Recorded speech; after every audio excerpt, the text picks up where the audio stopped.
Have you ever been caught in a strong uptrend, feeling excited to join the move? You carefully place your entry, set your stop loss and target, confident the market will go in your favor.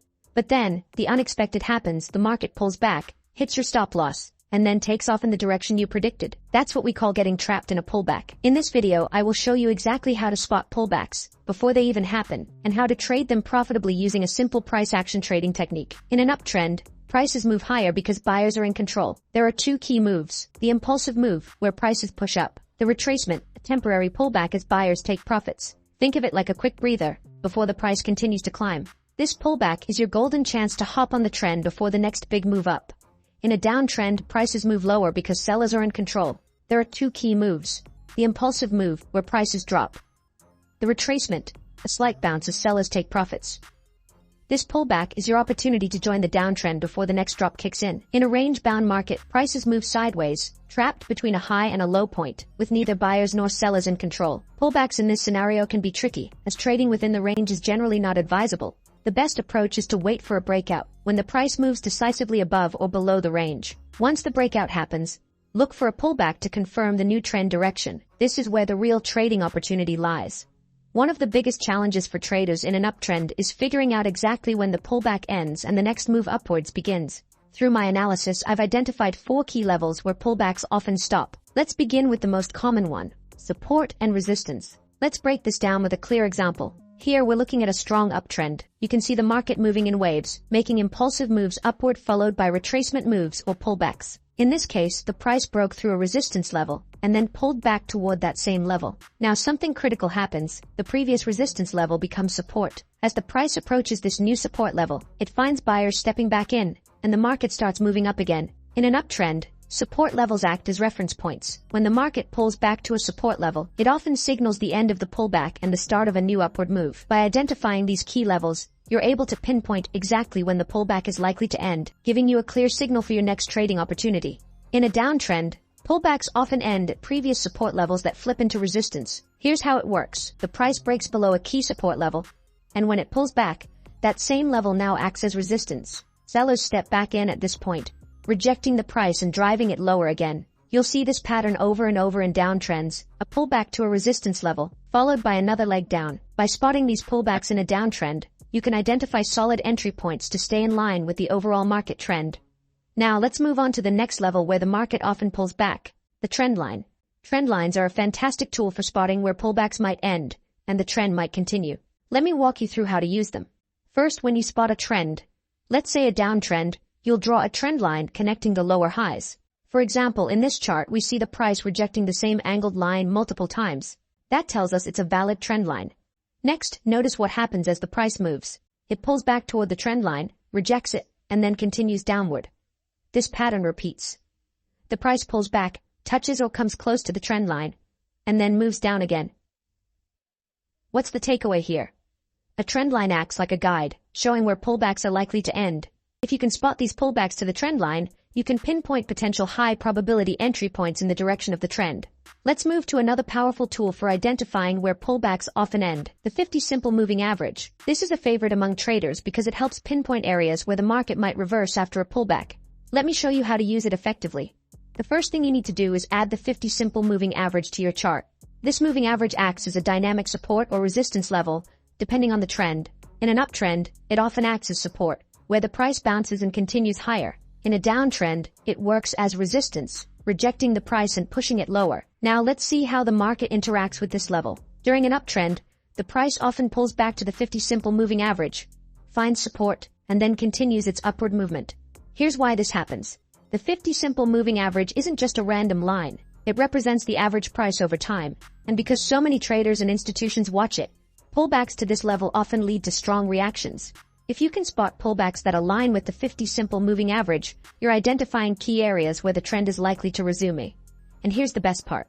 When you combine the 50 simple moving average with other tools, like support and resistance levels or trend lines, you create a high probability setup with even more confidence. Now let's dive into one of the most powerful tools in trading: the 50% and 61.8% Fibonacci retracement levels. These levels are like magnets for price action and can help you pinpoint where a pullback might end and the trend is likely to resume. Let's break it down step by step. The first thing you need is a clear trend. In this example, we'll focus on an uptrend, where the market is making higher highs and higher lows. This is important because Fibonacci levels work best in trending markets, where your goal is to join the trend, not fight it. Once you've identified the uptrend, grab your Fibonacci retracement tool and draw from the swing low to the swing high. This will plot a series of retracement levels on your chart. Now, here's where it gets interesting. As the price pulls back, focus on the 50% and 61.8% retracement levels. These levels aren't random. They're significant because they reflect areas where buyers often step back in, and the trend resumes. When the price reaches these levels, watch for signs of rejection, like a bullish candle or a strong bounce, to confirm that the pullback is ending and the next move up is about to begin. These levels are so powerful because they represent areas of psychological importance. Many traders and institutions use them to time their entries, making them key zones for spotting pullback reversals. Now that you've learned how to identify pullbacks, if you're looking for a reliable crypto platform to trade and invest in crypto coins, consider registering with one of the largest cryptocurrency exchange platforms, Bybit. Once you've created your account, navigate to the market overview on the homepage. Here, you can access the list of cryptocurrencies available on Bybit. If you click on Trade, a page opens that allows you to access the price chart and trading tools to analyze the current technical situation of the market. You can also place buy and sell orders directly from this page and search for any cryptocurrency you want from the top left corner. So if you'd like to receive a $30 bonus on your initial $100 deposit, simply sign up to Bybit through the link in the description. Let's move to the next step, finding the right entry signals. One of the most effective ways to confirm the end of a pullback is by using a liquidity sweep. This is a powerful technique to validate your entry and avoid getting trapped in false moves. Here's how it works on a real chart. The market is in an uptrend, and the price pulls back to a previous resistance level that's now acting as support. Instead of bouncing right away, the price dips slightly below the support level, triggering stop-loss orders from buyers who entered too early. Now, notice what happens next. The price reverses and closes back above the support level. That's your liquidity sweep confirmation. This move signals that the pullback is likely over, and the uptrend is about to continue. Now let's apply this concept to a trend line in a downtrend. As you can see, there's a clean trend line connecting the lower highs. The price pulls back toward the trend line, but instead of rejecting it immediately, it spikes slightly above the line, sweeping liquidity by triggering stop-loss orders of early sellers. Next, the price sharply rejects this area and closes back below the trend line. This is your liquidity sweep confirmation, signaling that the pullback has ended and the market is ready to resume its downtrend. Alright, now that you know how pullbacks respect key levels like support and resistance, trend lines, the 50 simple moving average, and the 50% or 61.8% Fibonacci retracement levels, let's take it a step further. What if you could find a pullback that aligns with multiple levels at the same time? This is how you build stronger, higher probability trade setups that are more likely to succeed. Take a look at this chart.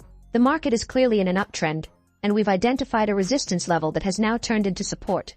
That's our first clue. Next, we add the Fibonacci retracement tool. Notice how the pullback aligns perfectly with the 50% or 61.8% retracement level. This adds another layer of confluence, showing us that this is a significant area of interest for buyers. But we don't stop there. As the market approaches this level, something critical happens.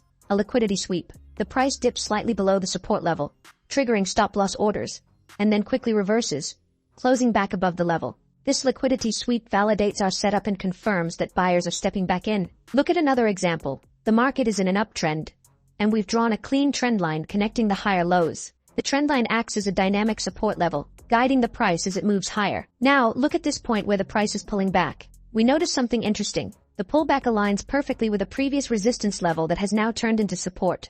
That's our first clue that this area could be significant.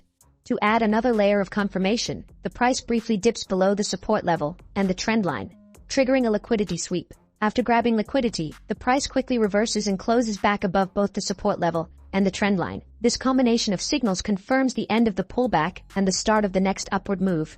Alright, now that you know how to find high probability setups, there's one final step to take your trading to the next level: applying top-down analysis. This step ensures that your trade aligns with the higher time frame, giving you even more confidence in your setup. My approach is simple and effective. I use 2 time frames only: a lower time frame to identify powerful pullbacks, as we've already discussed, a higher time frame to confirm that I'm trading with the trend, and to spot any major key levels that could impact my trade. These key levels might include supply or demand zones, support or resistance levels, order blocks. By aligning the lower and higher time frames, you create a trading plan that's not only precise but also dynamic and adaptable. Here's how I keep it simple. If you're trading pullbacks on the 5-minute or 15-minute chart, use the hourly chart as your higher time frame. If you're trading pullbacks on the hourly chart, switch to the daily chart for the higher time frame. For pullbacks on the 4-hour chart, use the weekly chart as your higher time frame. This approach works seamlessly whether you're scalping, day trading, or swing trading. Alright, let's dive into a real trade example to bring everything we've covered together. We're looking at the Euro-Canadian dollar 5-minute chart, and right here, we can see a strong impulsive move upward, followed by a pullback. Now, let's zoom out to get a clearer view of the bigger picture. Here, we notice a resistance level that has turned into support as the price pulls back. There's more. This pullback aligns perfectly with the 50% Fibonacci retracement level, adding another layer of confluence. When the market approached this level, something interesting happened. A liquidity sweep was created. You can see that the price briefly broke below the support level, triggering stop-loss orders from early buyers. But then, it quickly reversed and closed above the level, forming a doji candlestick. This doji will be our entry signal. But before we take the trade, let's confirm this setup by checking the higher time frame. Switching to the hourly chart, we can clearly see that the market is in an uptrend. Not only does this support our trade setup, but it also shows that the price broke through a key resistance level and is still moving higher. This alignment between the higher time frame trend and the lower time frame pullback gives us the green light to proceed with the trade. Now, let's return to the 5-minute chart to finalize our trade plan. As we mentioned, we have a resistance level turned support. This level aligns perfectly with the 50% Fibonacci retracement level, adding another layer of confluence. There's a liquidity sweep, validating the setup. With all these factors in place, we're ready to execute the trade. Here's how we set it up. Place your trade at the close of the doji candlestick that formed after the liquidity sweep. Position your stop loss just below the wick of the liquidity sweep to protect your risk, and set your target at the next key resistance level. This setup gives us a 3-to-1 reward to risk ratio, meaning for every dollar you risk, you're aiming to make $3. Now, let's see how the market reacted.